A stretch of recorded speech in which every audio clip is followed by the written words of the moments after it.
E antes de começar mais um vídeo aqui no canal TV Samba e Pagode, quero fazer um convite super especial para você que não está inscrito aqui. Então, vem aqui, se inscreve, ativa o sino, que todas as vezes que for compartilhado conteúdo novo, você vai ser notificado.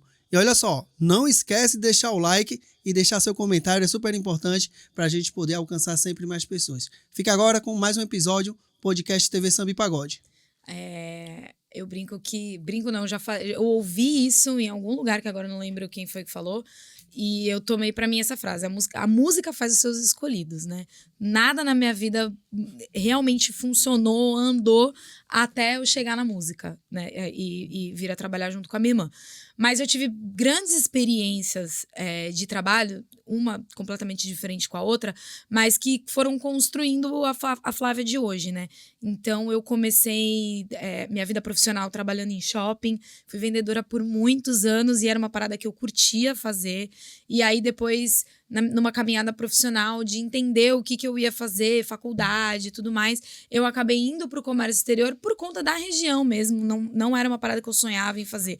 Eu sonhava em fazer jornalismo, comunicação, mas crenças mesmo, familiares. Da mesma forma que a minha irmã teve a crença de que a música seria um hobby e tal, a comunicação... Olha só, a gente vive na era da comunicação, né? Mas naquele momento, a comunicação não era algo que era visto, né? Pelo menos não por mim, pela minha família, como algo que daria um futuro próspero, alguma coisa nesse sentido. Então, eu fui para o comércio exterior, aleatoriamente, mas trabalhei muitos anos na área. E em todos os lugares que eu trabalhei na minha vida, eu fiz marketing. Mesmo trabalhando em agência marítima, que é um negócio que você fala assim, quem faz marketing em agência marítima? Mas eu tive um chefe, Marcelo Neri, o nome dele, nunca vou me esquecer desse grande empresário que passou na minha vida, assim,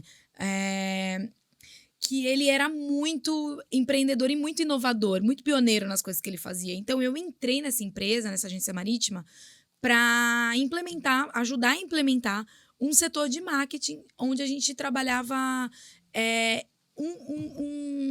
a gente chamava de research in marketing. O que a gente fazia? A gente mapeava o mercado e entregava em formato jornalístico ou com um design bacana para os clientes no exterior. E ele utilizava... E isso era gratuito, a gente dava mesmo essas informações. E era um grande trabalho mapear tudo isso, né? Então, a gente fazia isso em forma de newsletter, de conteúdo, né? Conteúdo que a gente fala, tantas pessoas dão conteúdo hoje na internet. E aí, quando ele ia fazer as visitas comerciais no exterior, as pessoas já sabiam quem ele já era uma pessoa que todo mundo gostava da imagem dele por conta dessa entrega que ele fazia. Então, isso para mim foi um grande aprendizado na minha vida, assim, que eu trago até hoje pro trabalho. E nessa experiência que eu tive, eu aprendi muito sobre gestão, porque ele era um cara que dividia muito conhecimento. Então, ele fazia muitos treinamentos, ele sentava com a gente, ficava horas conversando, ele fez coaching. Então, assim, foi um cara que me trouxe muita bagagem. E aí, depois que eu saí dessa empresa e trabalhei com outros negócios, eu quebrei financeiramente mesmo, assim, eu zerei a vida. E aí, a minha irmã estava lançando um disco, foi um pouco depois que a minha irmã lançou um disco, e ela entendeu que ela precisava de alguém para trabalhar as redes sociais dela. Eu tava fazendo outros cursos de treinamento de marketing digital, eu estava fazendo algumas coisas voltadas para isso. Eu trabalhei na Febracis também entrei para o comercial e assumi o setor de marketing da Febracis por um tempo. E aí, quando a Febracis foi para o ABC, saiu de Santos, foi para o ABC, que a Rafa olhou para mim e falou assim, cara, eu preciso de alguém, eu não sei fazer o que você faz. E eu tava completamente quebrada financeiramente. Ela falou, eu te ajudo e você me ajuda. Eu preciso de alguém que acredite em mim. E naquele momento, eu precisava muito que alguém acreditasse em mim, porque eu também emocionalmente estava numa fase muito ruim da minha vida, me restabelecendo, me reorganizando, mudando, fazendo grandes mudanças. E a gente começou a trabalhar junto, isso foi no ano de 2019. Então, eu comecei indo com ela, com o meu celular, que eu tinha um celularzinho, eu gravava as apresentações dela nos barzinhos. A Rafaela fazia barzinho praticamente de quarta a domingo, aqui na Baixada nessa época. E aí, eu basicamente filmava e postava de uma forma correta, né? Que o algoritmo entende que é o jeito que tem que fazer. Então, rapidamente, a gente cresceu muito rápido o Instagram da Rafa. A gente deu uma virada no posicionamento dela.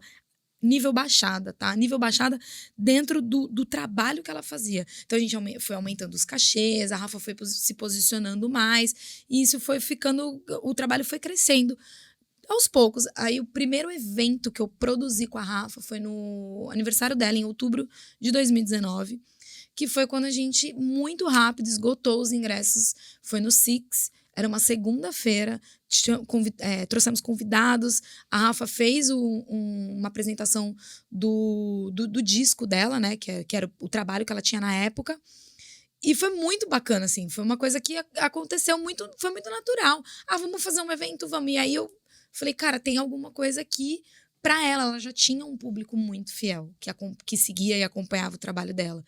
E aí veio a pandemia, né, gente?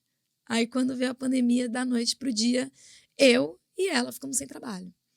E aí, durante um tempo, eu já estava grávida da minha filha, quando entrou a pandemia.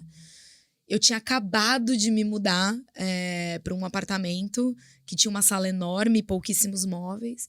E a gente, antes de entrar a pandemia, a gente tinha gravado um vídeo para começar a movimentar o canal do YouTube da Rafaela. A gente fez um teste, a gente fez um piloto, né? Um vídeo piloto.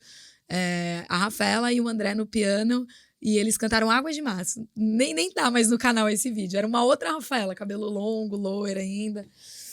E aí a gente falou assim, cara, acho que dá pra fazer um home studio aqui, uma brincadeira, e começar a criar conteúdo pro canal. Entrou a pandemia, e na época eu era casada com o pai da minha filha, ele curtia as lives dos sertanejos.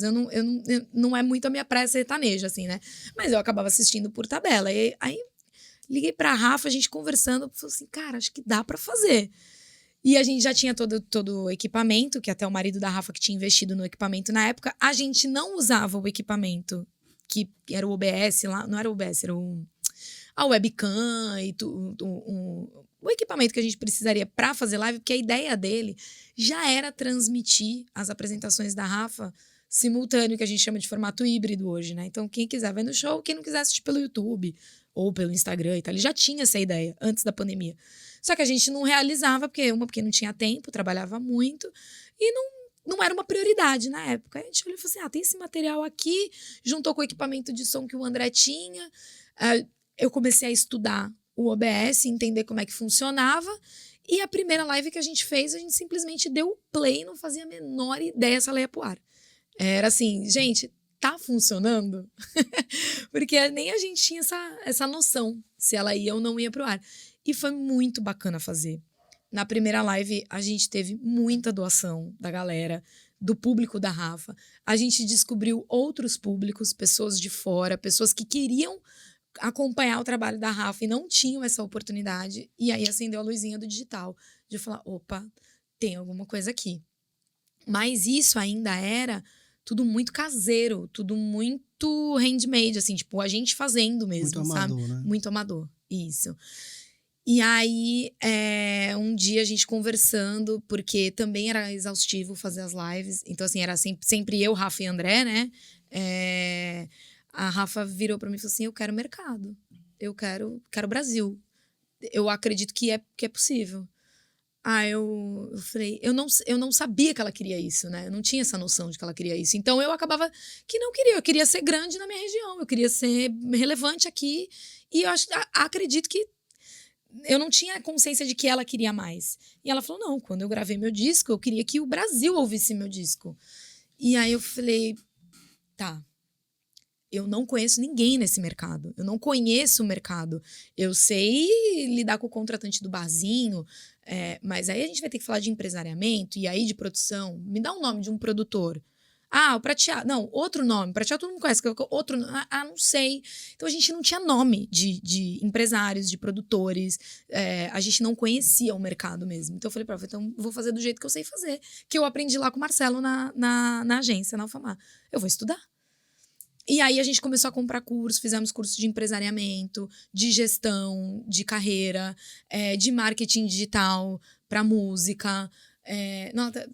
Enfim, não parei de estudar até hoje. Eu falei pra você, né? Eu falei, eu não sei sobre tudo que a gente vai abordar aqui no podcast. Então, até hoje, eu estudo. Eu tenho uma rotina que eu acordo, deixo meus filhos na escola, treino, e enquanto eu faço meu café da manhã e como, essas primeiras horas do dia, eu vou ouvindo alguma coisa. Ou eu tô ouvindo um curso, ou eu tô ouvindo um podcast, ou eu tô ouvindo alguma informação relevante do mercado, pra entender onde é que eu tô pisando, porque a gente ainda tá chegando. Né? Mas eu desde desse momento viradona de chave, de entender o que a gente queria, qual era o objetivo que a gente queria e a visão, a gente já andou muito. Nossa, eu revisito os planejamentos que eu fiz, às vezes até para passar alguma coisa de informação para Rafa, assim, e eu falo, cara, a gente já chegou em pessoas que estavam no meu planejamento inicial como referência para o trabalho.